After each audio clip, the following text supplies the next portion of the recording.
it's affect all the students. They need a better future. They need a good job. And how can they get a good job? Good education.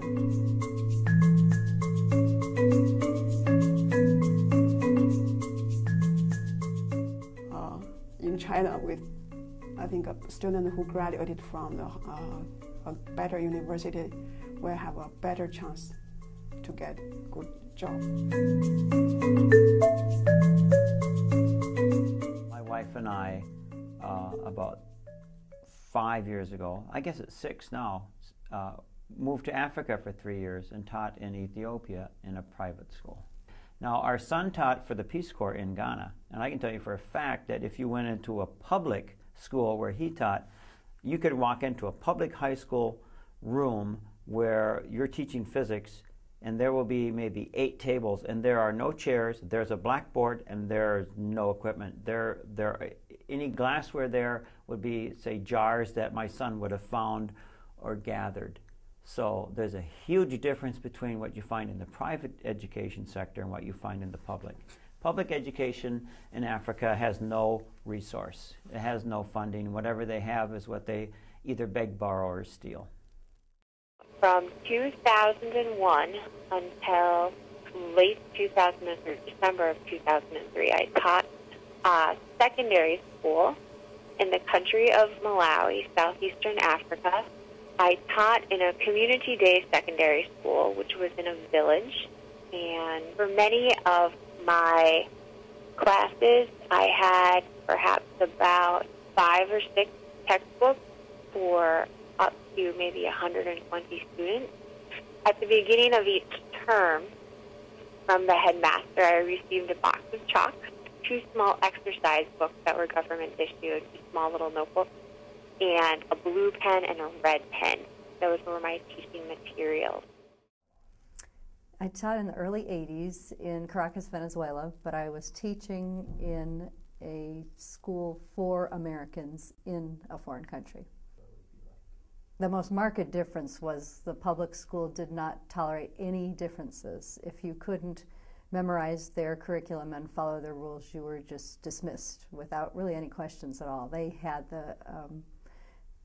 had authority over the parents, and the government allowed that. So there were no special needs students in any public schools in Venezuela. I think we need special education. In China, we don't have special education. And to pay more attention to each individual student. I think in the US, the philosophy of education is no child left behind. But in China, I think, in my opinion, I think it's something like a elite education. That means people just pay more attention to the so-called good students. That means a student who always have a high scores. So a lot of students are neglected. In China, students are not encouraged to talk or ask questions a lot in the classroom. And they were supposed to memorize what they have learned, etc. But here, students are encouraged to express their ideas and to ask questions. I think it is better here to encourage students ask questions, because it stimulates their thinking, the way of thinking, encourages them to think and to ask questions on their own. And in China, the teachers and the students have realized their problem, and now they're learning from the United States. Although it is and still claims to be a democratic country, what they taught was not the type of education we have here, which kind of fosters free thinking. Instead, it really was memorization, rote, here are the facts, learn them, take a test. In Korea, I thought school is just for study, but here I can think more fun, and I can joking with teachers.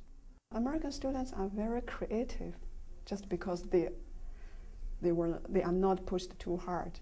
In Germany, it's like you're done with school around 1 o'clock and then you're going home. There are no school activities, like sports, there's nothing. So I think that's really cool here. I was very impressed overall by the quality and the drive of my students that I had in Malawi.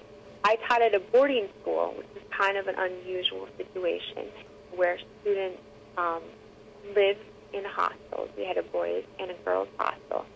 And a number of my students who lived in villages that were a further distance away but couldn't afford to live in the boarding situation would rent huts kind of nearby the school, and they would organize maybe other boys or other girls to live with them. And I just saw this wonderful thing. These students would do chores, they would work at home, and they would go to school, and they would come at night because the school had electricity and the surrounding area didn't, and they would study for hours at night. Not because their teacher told them to, because they wanted to learn and they wanted to do well in their tests and they wanted a chance at a better life. If we can take these young people and give them amazing opportunities and say, we're going to help show you how to learn about reconciliation. We're going to teach you about what it is to be a teacher, a lawyer, an engineer, and we're going to instill in you the knowledge of how to then build your country and have a future. And it's not just that we want them to be these things, we don't want them to be other things. Lately in Venezuela, the particular political situation is such that they are squashing a bit of the right to learn and the right to be heard. Politically, a socialist semi-dictator is changing the whole aura of the country. And I do think that education is going to be one of the places where he will say that he's trying to involve and get all the population the ability to become educated, but in fact, he will probably squash it. Is it better to educate everyone to a certain level, or to pick your best and brightest and educate them to this level and let them be your leaders? You know what I mean? I think you get into an area like Ethiopia, you have to make that decision. They're going to have to decide, do we want our best and brightest to be educated? If so, how will we identify them? Number one.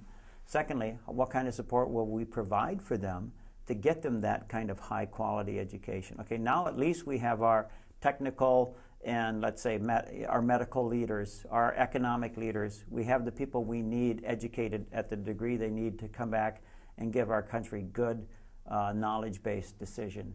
You know, you look at AIDS, you look at diseases, and you look at all the ravages that these countries suffer, and a lot of it's due to just lack of general education. So you really have two problems. Number one, if you only choose to educate these few and you never educate the masses, you're still going to be at the whims of all of these winds that blow in terms of different diseases and economic hardships that, you know, affect you, especially when you're uneducated.